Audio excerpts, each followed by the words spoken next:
Saludos. Nuevamente por acá para seguir hablando acerca de la palabra de Dios. En esta oportunidad queremos tocar un punto muy interesante que es el de la iglesia del Señor. Porque creemos que la iglesia del Señor es una sola y como una sola ascenderá a los cielos en el momento que le toque hacerlo.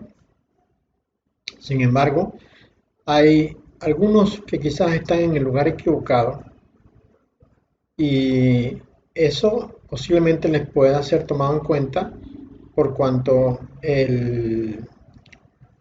Dios estableció requerimientos, requisitos que no va a cambiar, permanecerán de esa manera sin ser cambiados hasta el momento en que toque entregar cuentas a Él. El Señor Yeshua, mientras estuvo entre nosotros durante los 3 años de su ministerio, desarrolló una estrategia de alianza, de asamblea, estableció un grupo entre nosotros que serían los iniciadores de la iglesia, bajo cuyo liderazgo se movió la iglesia los primeros años en los que estuvo entre nosotros. El Señor tenía muy claro cuál sería el fundamento que daría pie a lo que se conocería como iglesia. Como todos sabemos, la palabra iglesia viene del griego eklesia, que se podría traducir como aquellos que han sido sacados de un lugar y han sido colocados, han sido llamados para estar fuera de ese lugar. Esa es la base de la iglesia, un llamado para salir de un lugar, para colocarse fuera de ese lugar y quedarse permanentemente fuera de ese lugar para formar la iglesia del Señor. Y eso es lo que precisamente queremos conversar en este momento. La iglesia del Señor son los llamados fuera para colocarse en un puesto en el cual la contaminación de ese lugar a donde estaba no les alcance. El término eclesía en griego se puede traducir como asamblea y es precisamente una reunión, una congregación de aquellos que fueron sacados de un lugar a donde no debían estar para estar precisamente en el lugar al cual Dios los ha llamado. La interpretación normal es que la iglesia fue sacada del mundo para ser colocada en el plano de protección, en el plano de cubrimiento que Dios da a todos sus hijos. Pero sin embargo nosotros podemos focalizar esto a un lugar muy específico de donde Dios está llamando. Por ejemplo, en el capítulo 17 y 18 de Apocalipsis se muestra la destrucción de Babilonia. Y en un versículo citado en uno de estos capítulos dice: sal de allí, pueblo mío, también recordando un llamado que se hace en el Antiguo Testamento. Porque Dios quiere que su iglesia no esté en ese lugar de Babilonia. Ahora, ¿qué es Babilonia? Babilonia fue lo que se introdujo en la tierra en los tiempos de Nimrod, porque él es el fundador de Babel. Babilonia como punto doctrinal es todas aquellas doctrinas, todos aquellos principios de enseñanza que llevan a salirse de la voluntad de Dios, básica voluntad de Dios, como por ejemplo no te harás imagen de nada que esté en los cielos, ni en la tierra, ni debajo de la tierra, ni te postrarás, ni te inclinarás delante de ella, ni la adorarás. Uno de los principios básicos que condicionan el funcionamiento de Babilonia es precisamente la creación de imágenes, la creación de ídolos y la fundación de un lugar en donde se reúnen los que adoran a los multidioses. Babilonia es el lugar de los multidioses. En ese sentido, podemos ver desde el pasado hasta este momento cómo se han generado en este mundo religiones que han dado pie, han dado origen a la creación de multidioses. Lugares donde hay una gran cantidad de dioses y en este punto todos podríamos pensar, está hablando de la India, por ejemplo, de la religión en la India donde hay miles de dioses, o está hablando de la religión del Maitreya donde hay miles de dioses. Pero te puedo asegurar que la religión católica es el lugar donde más dioses hay. Por lo menos 7000 santos o dioses pequeños son adorados en la Iglesia Católica. Pero si a eso le unimos que la Iglesia Católica ha fomentado la idea de que toda persona que muere va a los cielos y cuida a sus seres queridos que quedaron vivos acá en la tierra, entonces estaríamos hablando de miles de millones de pequeños dioses que cuidan a sus familiares que dejaron acá en la tierra. Tema que sabemos nosotros que solamente corresponde a Dios Padre Creador y que ninguna persona que ha fallecido tiene posibilidades de volver al ámbito de la tierra porque o bien va al infierno o bien va a los cielos y de allí no puede salir. Entonces, cuando Dios dice que sal de allí por lo mío, lo que está pidiendo es que todos los que son de Él se retiren de este lugar que Dios abomina, porque Dios abomina la adoración a otros dioses, a dioses falsos que no son el Dios principal, el Dios único, creador de los cielos y de la tierra. El Señor Yeshua propició durante su ministerio de 3 años la creación de un grupo unido bajo un mismo pensamiento y así dejó andando la iglesia sobre la tierra, la cual se desarrolló precisamente basado en ese llamado a salir fuera. Los principios que serían la base legal de la iglesia naciente, una vez que el Mesías subió a los cielos por el llamado del Padre, estuvieron basados en, por ejemplo, este texto que escribió Pedro en su segunda carta, capítulo 3, versículo 2, que dice: las palabras que antes han sido dichas por los santos profetas y del mandamiento del Señor y Salvador dado por vuestros apóstoles. Esto es el fundamento de la iglesia naciente. La iglesia naciente debe formarse bajo la base de las enseñanzas de los profetas y de los apóstoles y no ninguna otra enseñanza, como por ejemplo las que hay hoy día en la iglesia católica y en la iglesia evangélica. El llamado que Dios hace a la iglesia es como por ejemplo la que le hizo el Señor a aquel que quería ir a enterrar a su papá que había muerto. Él le dijo: sígueme, deja que los muertos entierren a sus muertos. Mateo 8:22.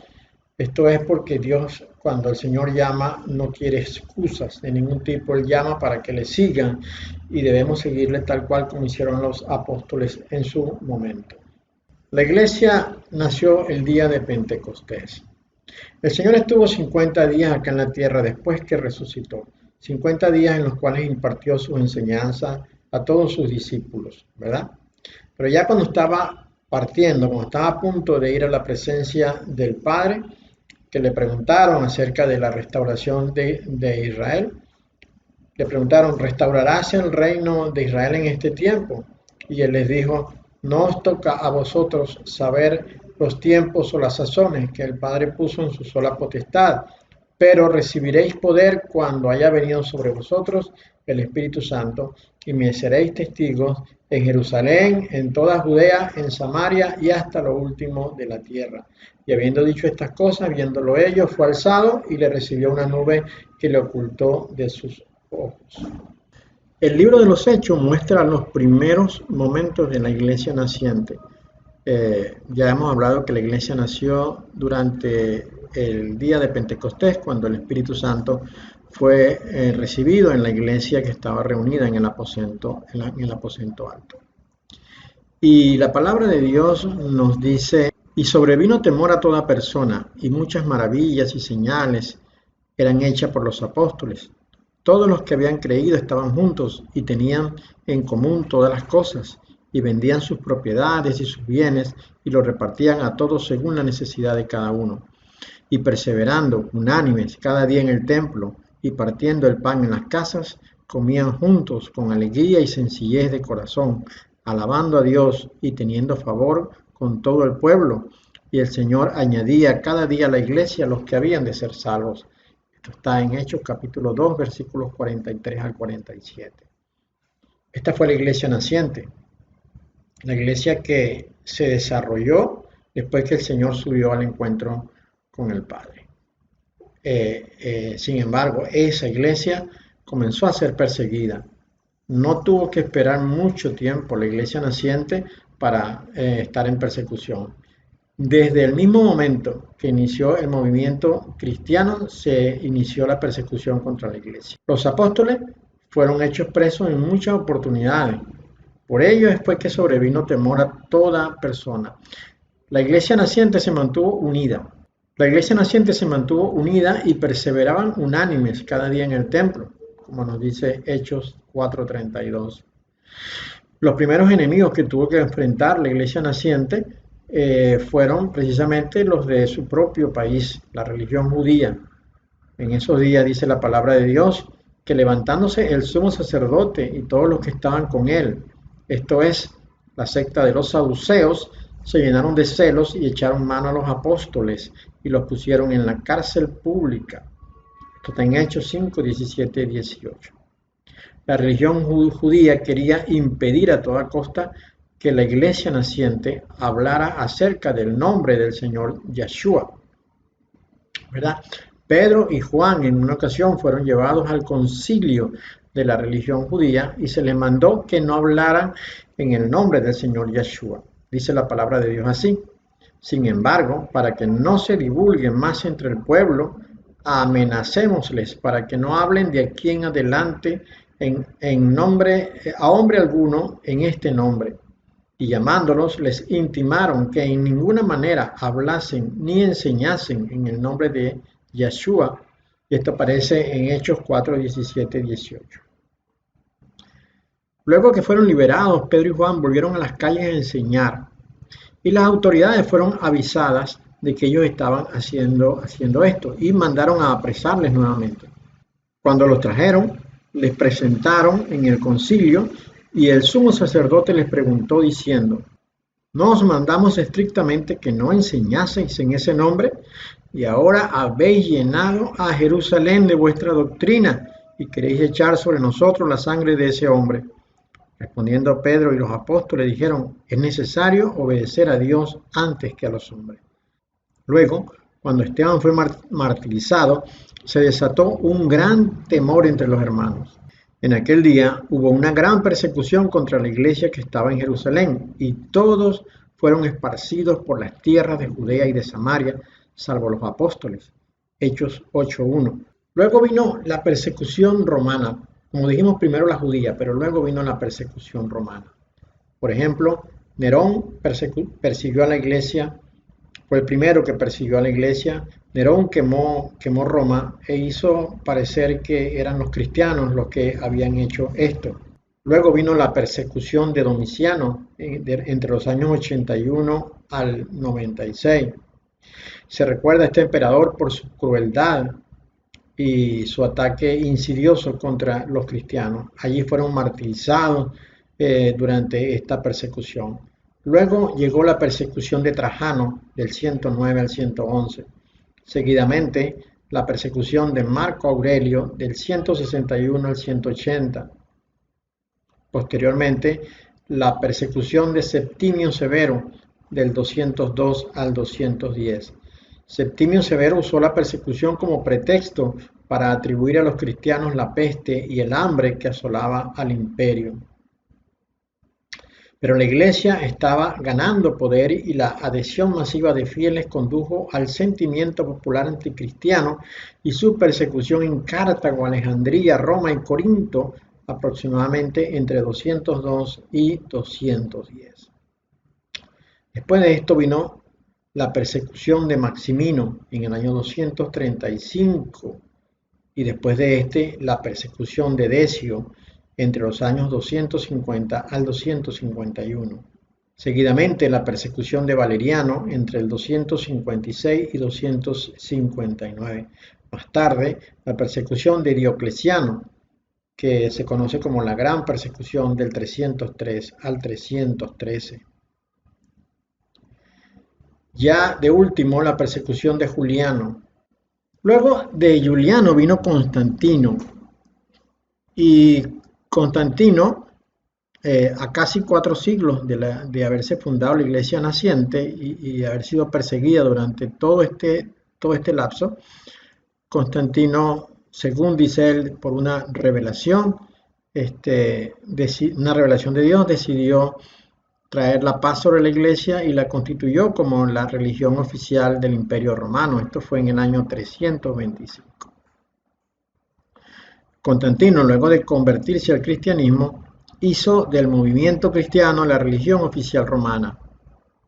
Pero esto solamente tenía un objetivo, que era comenzar a abrir la brecha entre la iglesia naciente de origen judío y la iglesia que se formaría después del concilio de Nicea, que tenía prácticamente una invasión de doctrinas y de religiosidad, de temática religiosa basada en el paganismo de Constantino.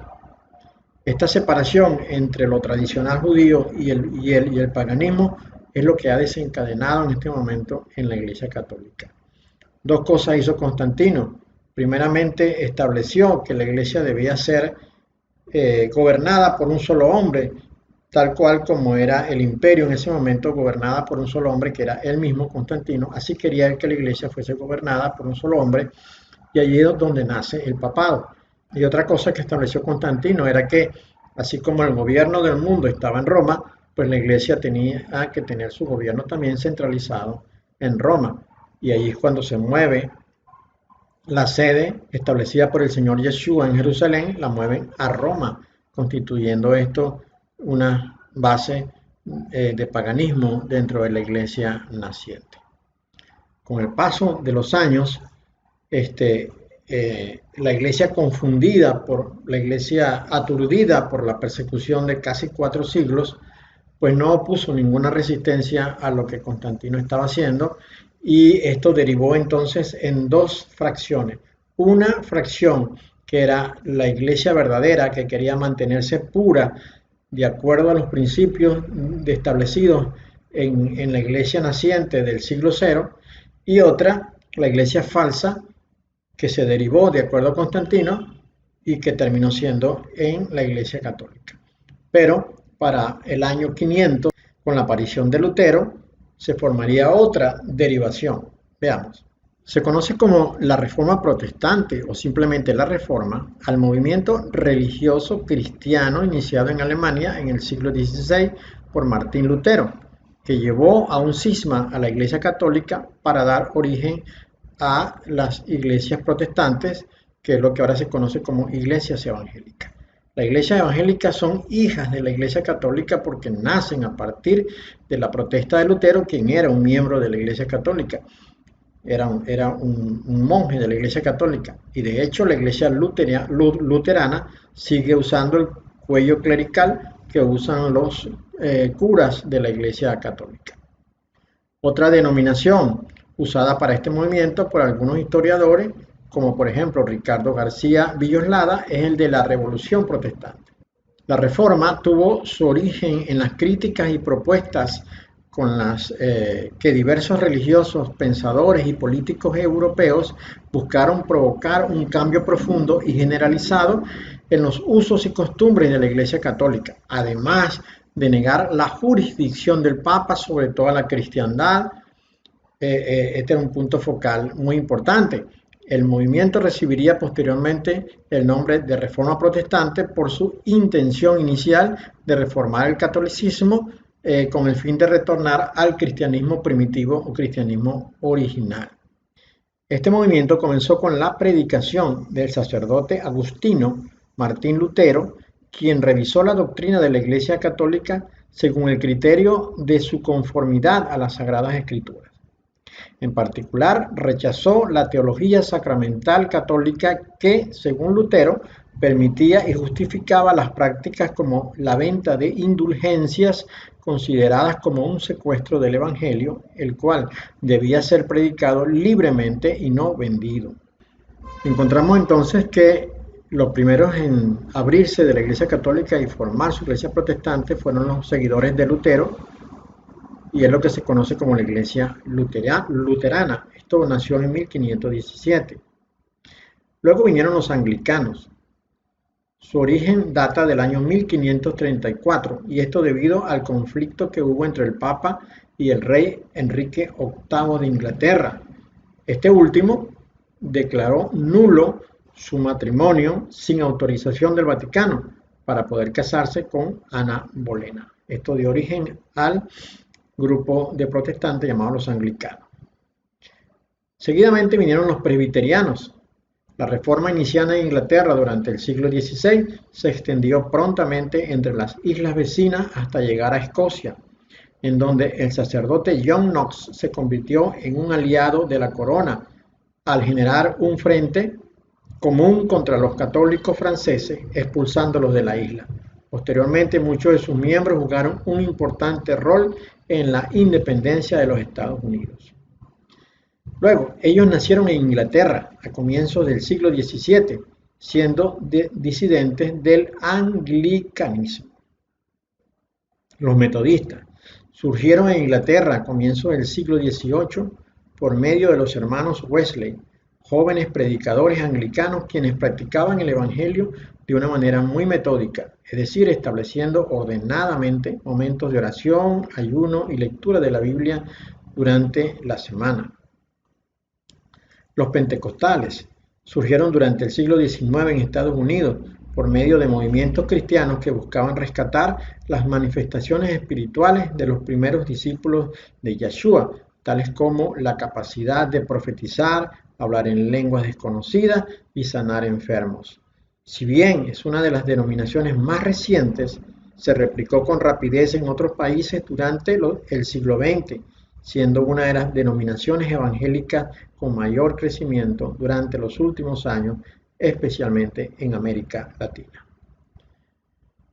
Luego de esto, del Concilio de Nicea, que fue en el año 325, que fue desde donde se derivó o se abrió la iglesia original y surgió la Iglesia Católica, la cual a su vez en el siglo XVI se partió en pedacitos y formó estos grupos que hemos denominado o que hemos mencionado hasta este momento. Entonces, en el siglo XX se formó en el mundo entero y especialmente en la ciudad de Lausana, en Suiza, una reunión de líderes de las iglesias evangélicas que buscaban dirigir el pensamiento y las acciones de los líderes de las iglesias evangélicas en todo el mundo. Este Congreso de Lausana en el año 75 es famoso porque a partir de allí se establecieron algunos principios doctrinales fundamentales dentro de la iglesia y se cambió la tendencia que se traía aún hasta ese momento, separándose aún más de la iglesia original o iglesia naciente del siglo cero, conocida también como la iglesia primitiva. Lo que sucedió en el Congreso de Lausana no tiene que ver con la verdad fundamental de la iglesia naciente que dejó el Señor en el siglo cero, que debía estar fundamentada sobre las enseñanzas de los profetas y de los apóstoles. Nuevas enseñanzas entraron en la iglesia a partir del Congreso de Lausana. Se cambió la temática musical hasta ese momento, introduciendo dentro de la iglesia el tema de los ritmos modernos conocidos en el mundo, y se introdujo precisamente quizás el peor de los ritmos conocidos en el mundo, que es ofrecido al diablo como una ofrenda, que es el rock. El rock ha invadido la iglesia o la música de la iglesia en estos últimos 50 años. Pero además de eso se han introducido las doctrinas de demonios de las cuales nos hablaron Pedro, Pablo y Judas, que entrarían dentro de la iglesia para destruir a la iglesia desde adentro. Así pues que cuando el Señor dijo, sal de allí por lo mío, se estaba refiriendo a esta Babilonia, La iglesia evangélica también es un centro de idolatría, porque aun cuando allí no usan imágenes y se dicen ellos ser enemigos de las imágenes, sin embargo, la idolatría viene por el seguimiento sin control de los liderazgos que hay dentro de la iglesia. No se ve dentro de la iglesia católica tanto dominio sobre la feligresía como se ve dentro de la iglesia evangélica a través de las figuras como profetas, evangelistas y pastores. Estos tres elementos son usados con mucho rigor para ejercer control sobre la feligresía, pero la feligresía es negligente y es seguidora e idólatra de estos exponentes que hemos mencionado anteriormente. Igualmente, la iglesia es una seguidora idólatra de adoradores que cantan en los estadios y van a ofrecer su música a lugares amplios, grandes.